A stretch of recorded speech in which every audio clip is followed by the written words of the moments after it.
और ध्यान से सुनना, कोई जल्दी मत करना, ठीक है? हाँ, टाइम है, टाइम है। अच्छा देखिए, अभी सभी लोग ध्यान पूर्वक बैठ जाइए, शांति बनाए रखिए कृपया। अभी आप दोनों को मैं वचन सुनाऊंगा, ठीक है? इधर सुनना ध्यान से। हाँ हो नहीं करना है, ठीक है? पहले सोचना है, समझना है, फिर स्वीकार करना है। यानी कि देखिए, अभी आप दोनों का जो भावर हुआ है, उसके पहले हवन हुआ है, उसके पहले कन्यादान हुआ है, पानी ग्रहण हुआ है, उसके पहले अपने बारात लाए हो, ठीक है? इतना सब करने के बाद भी विवाह पूर्ण नहीं हुआ है। पूर्ण कब होता है? जब आप इनके कुछ वचन मांगोगे और ये आपके कुछ वचन मानेगी। यानी कि 7 वचन कन्या आपसे मांगेंगी और 5 वचन आप कन्या से मांगोगे। यदि वचन स्वीकार है तो ही आप एक में को पति पत्नी के रूप में स्वीकार करोगे। अभी भी यानी कि मौका है आपको सोचने का, ठीक है? वो तो अभी ये आखिरी मौका है आपको सोचने का। तो पहला वचन सुनिए। अभी मैं जो 7 वचन बोलूंगा, ये कन्या की तरफ से आपको बोलूंगा, तो आपको ध्यान पूर्वक सुनना है, ठीक है? 12 बजने को टाइम है। भी पहला वचन सुनिए। तीर्थम व्रतो द्वापन यज्ञ कर्मम मया सह प्रिय वंशम पूर्यावामंगयामिति कन्या।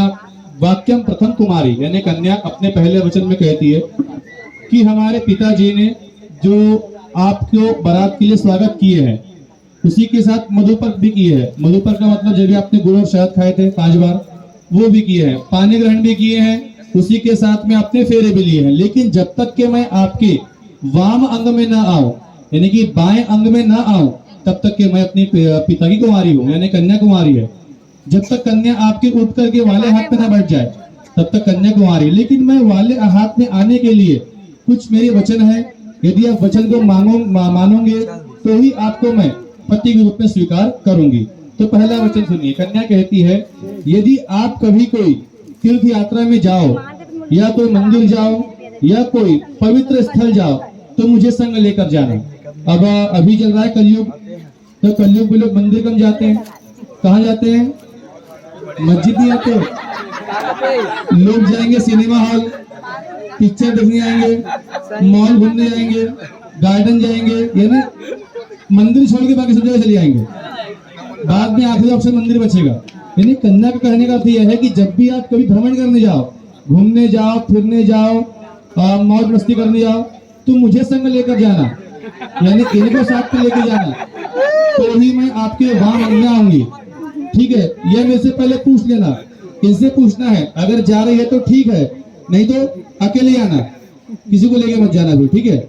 उसी के साथ कन्या साथ में और कहती है, जब भी कभी आप कोई पूजा पाठ घर में कराओ, कोई होम यज्ञ कराओ, तो आपको मुझे उस पूजा में संग लेकर बैठना है। यानी आप जब पति के साथ तो साथ में बैठे हो, वैसी घर में कथा कराओगे आप या कोई भी पूजा पाठ कराते हो, तो अपनी धर्म पत्नी को साथ में लेके बैठना। ऐसा मत बोलना कि तुम काम करो मैं पूजा करता हूँ करके। दोनों पति पत्नी को साथ में बैठना है। पत्नी कहाँ रहेंगी आपके? साइड में, लेफ्ट में। हाँ ठीक है, अब बताऊंगा, लेफ्ट में रहेगी, ठीक है? वाम अंग में रहेगी। दूसरा सुनिए। कन्या वर से कहती है कि जिस प्रकार से आप अपने माता पिता का ध्यान रखते हो, अपने परिवार का मान सम्मान करते हो, अपने कुटुंब का मान सम्मान करते हो, उसी प्रकार से आपको इनके भी परिवार का, इनके भाई बहन का, इनके कुटुंब का, रिश्तेदार का वैसा ही मान सम्मान करना है जैसा मान सम्मान अपने परिवार का आप करते हो। इनके परिवार को आज से अपना परिवार समझकर उचित मान सम्मान देना है। कभी इनके परिवार अपने घर में आ गए तो बिल्कुल इनके सेवा भगत करना है, काम छोड़ के इनकी सेवा करना है पहले, ठीक है? उसके बाद तीसरा सुनिए। कन्या वर से कहती है कि आप मुझ पर स्वीकार है कि नहीं है? हाँ, तो इधर ध्यान दो, आप उनकी बातों में ध्यान मत दो, उनकी शादी हो गई है। तीसरा सुनिए। कन्या वर से कहती है कि आप मुझ पर तीनों अवस्था में एक जैसा प्रेम रखना। अवस्था कितनी होती है? 4। एक होती है बाल्यावस्था, मतलब बचपना। अभी आप लोग मुझे अवस्था में हो, युवा अवस्था में, फिर आएगी प्रौढ़ अवस्था, फिर आएगी वृद्ध अवस्था, यानी बुढ़ापा। अवस्था 4 होती है। बचपना इनके बीत गया, बचपने का ध्यान किसने रखा?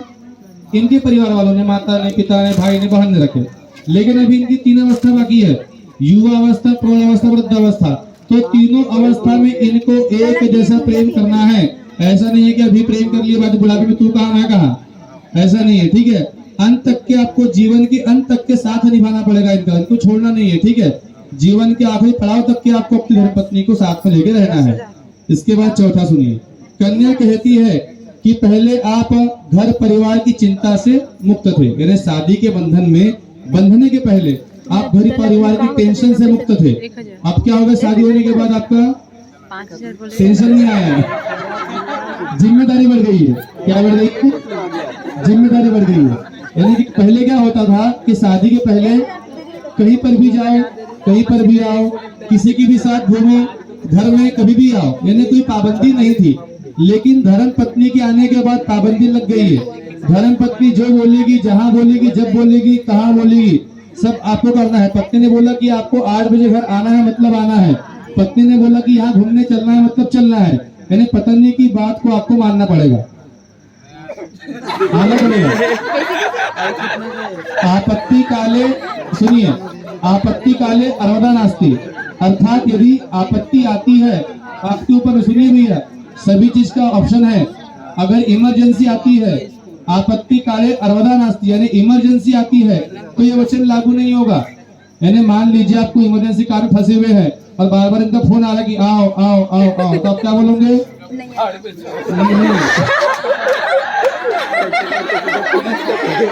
जो काम करोगे वो काम को छोड़ के घर में आना पड़ेगा, ठीक है। इसी के साथ एक और वचन है कि भविष्य में, अभी देखो, वचन मानोगे तो जीवन रहेगा, वचन अगर नहीं मानोगे तो फिर रामायण हो जाएगी, ठीक है। वचन मानना पड़ेगा।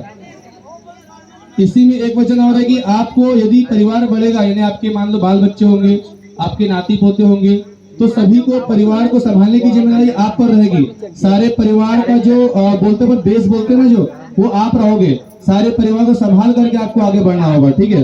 उसी के बाद 5वां सुनिए, कन्या कहती है कि आपको आज के बाद से घर में कोई भी चीज खरीदना हो, अब पहले के लोग क्या खरीदते थे? हाथी, घोड़ा, ऊंट, महल, राजमहल, ये सब खरीदते थे। अभी लोग क्या खरीदते हैं? कूलर, टीवी, मोबाइल, पंखा, फ्रिज, प्लाट, ये सब खरीदते हैं। तो घर में जो भी आपको कार्य खरीदना है या बेचना है, धर्म पत्नी से पूछना है। घर के कार्यों के लेन देन के हिसाब में आपको अपनी पत्नी से पहले पूछ लेना है। इसी के साथ किसी को कर्जा देते समय और कर्जा लेते समय पहले धर्म पत्नी से पूछ लेना है। माता पिता को छोड़ करके, माता पिता का अधिकार आप पे रहेगा, लेकिन इनके अलावा यदि कोई आपसे कर्जा मांगता है या आपको कर्जा लेने की जरूरत पड़ी तो पहले धर्म पत्नी से पूछ लेना है, तब जाके उससे कर्जा लेना है, ठीक है, देना है। 6वां सुनिए, कन्या कहती है कि यदि किसी घर समय ऐसा भी आएगा जब कभी कन्या किसी पराये घर में बैठी रहेगी, यानी आज से इनका जो मायका हो गया ये पराया घर है। भविष्य में यदि कन्या किसी पराये घर पर बैठी है और उस समय इनसे कोई भूल हो जाए, कोई गलती हो जाए, तो आपको इनको वहां पे डांटना नहीं है, फटकारना नहीं है, चिल्लाना नहीं है, मारना भी नहीं है। यानी आपको जो कुछ करना है, समझाना, सिर्फ समझाना है, चिल्लाना भी है, मारना नहीं है। आपको जो कुछ करना है, घर में आना है, उसके बाद उनको समझाना है। यानी कि कहने का अर्थ है कि 4 लोग के सामने इनका अपमान नहीं करना है, ठीक है। उसके बाद एक और बात है, इसी में एक वचन और है कि यदि आप विवाह के पहले शराब, जुआ, लॉटरी, सट्टा, इन सब दुर्व्यसन से ग्रसित हो, यानी ये करते हो, तो आज सबको छोड़ना पड़ेगा। भगवान के सामने वचन लो कि मैं आज से सारी चीजों को छोड़ करके आपको पत्नी के रूप में स्वीकार करूंगा, ठीक है। ये 6वां हो गया, अभी एक वचन बाकी और। कन्या कहती है कि आज से, सबसे महत्वपूर्ण वचन है ये, कन्या कहती है कि आज से आपको इनको छोड़ करके हर पराई स्त्री को या तो अपनी माता, या तो अपनी बहन, या तो अपनी बेटी के रूप में स्वीकार करना है, ठीक है। उम्र में यदि बड़ी है तो क्या बोलोगे? माता जी। क्या बोलोगे? हम उम्र है तो क्या बोलोगे? दीदी। छोटी है तो बेटा। बहन तो हो गया ना, बेटा। आज से जो भी पहले देख लेना, बड़ी कौन है उनको माता जी बोलना, माता जी नमस्ते, माता जी प्रणाम, ऐसा बोलना। और जो आपके हम उम्र में है तो उनको दीदी जी बोलना, और जो छोटी है तो क्या बोलोगे? उसको बेटा बोलना। आप दोनों के आपसी प्रेम में किसी भी तीसरे व्यक्ति के सहभागी नहीं होने देना, ठीक है। सब तो वचन स्वीकार है, हाँ। नहीं। इधर कुछ सोचने का समय वगैरह नहीं मांग रहे क्या? जल्दी आ गए। तो बोलिए, जोर से बोलो, सब मेहमानों को सुनाई आने को ना, ठीक है? माइक दे दो। हाँ? माइक।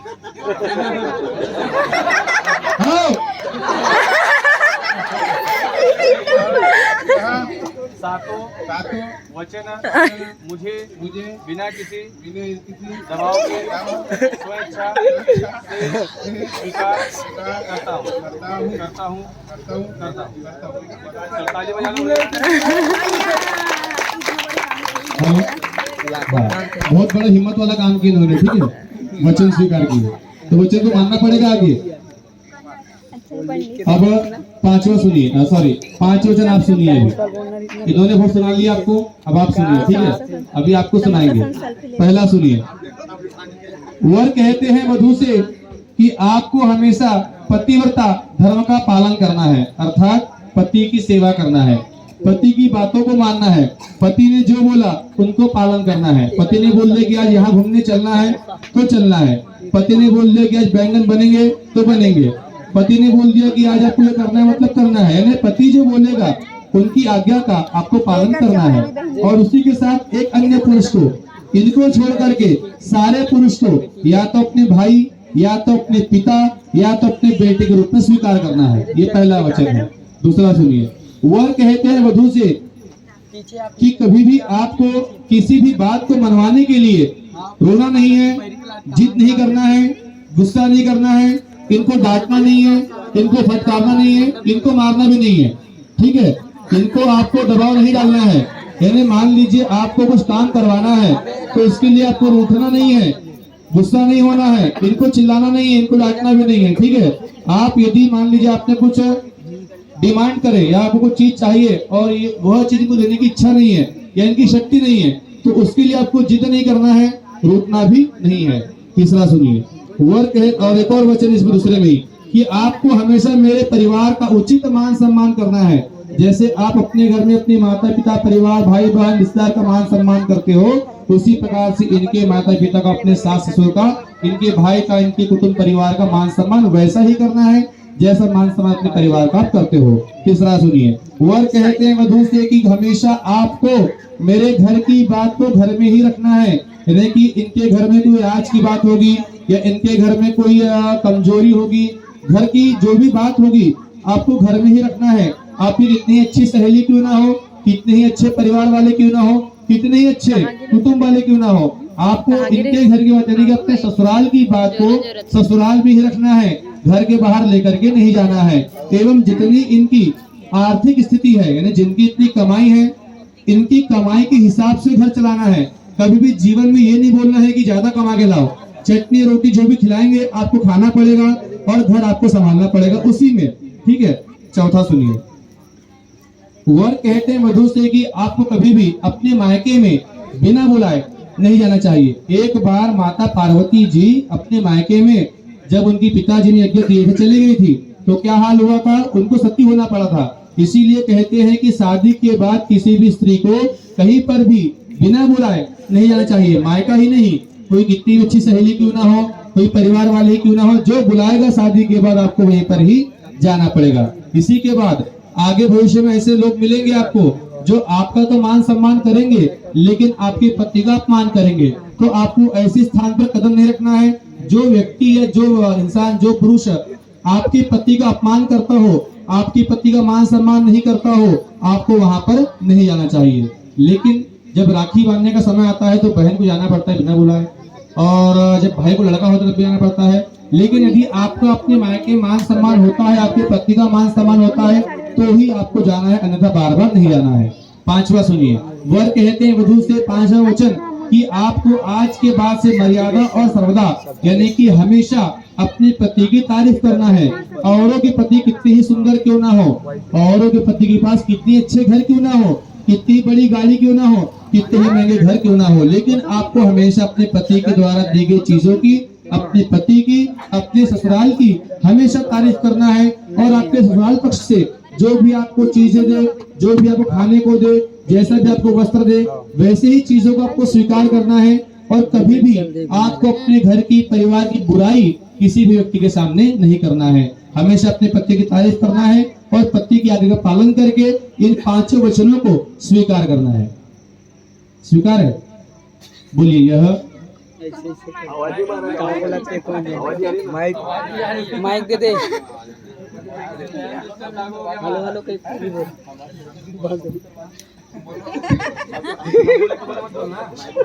बोलो यह माइक बंद है वो बोलते नहीं यह है सॉरी यह 5 हाँ वचन मुझे हाँ ठीक है मेरे को आ रही ना अरे इनकी विदाई होने वाली है स्वीकार है। बाकी आप घर में जाएंगे आप सुन लेना एक बार क्या रिपीट है क्या स्वीकार? हाँ ठीक चलो। अभी यदि आप दोनों को आखिरी बार मैं पूछ रहा हूँ, वचन स्वीकार है तो चुपचाप खड़े हो जाओ, नहीं है तो बैठो। बोलो सियावर रामचंद्र की जय, श्री हनुमान की जय, पार्वती महादेव की जय, शेरावाली का बोल सच्चे दरबार की जय, एक गौरा पार्वती हर महादेव। बोलो माता परमेश्वरी की जय। अब चेंज हो जाओ, पहला वचन सुने नहीं क्या? कन्या आपके वाले हाथ में आएगी, आप ही हाथ में आओगे, कैसे क्या होगा? अब हमेशा जब भी कोई पूजा पाठ बैठोगे तो अपनी धर्म पत्नी को अपने लेफ्ट हैंड में बाएं अंग में ही बैठाना, ठीक है?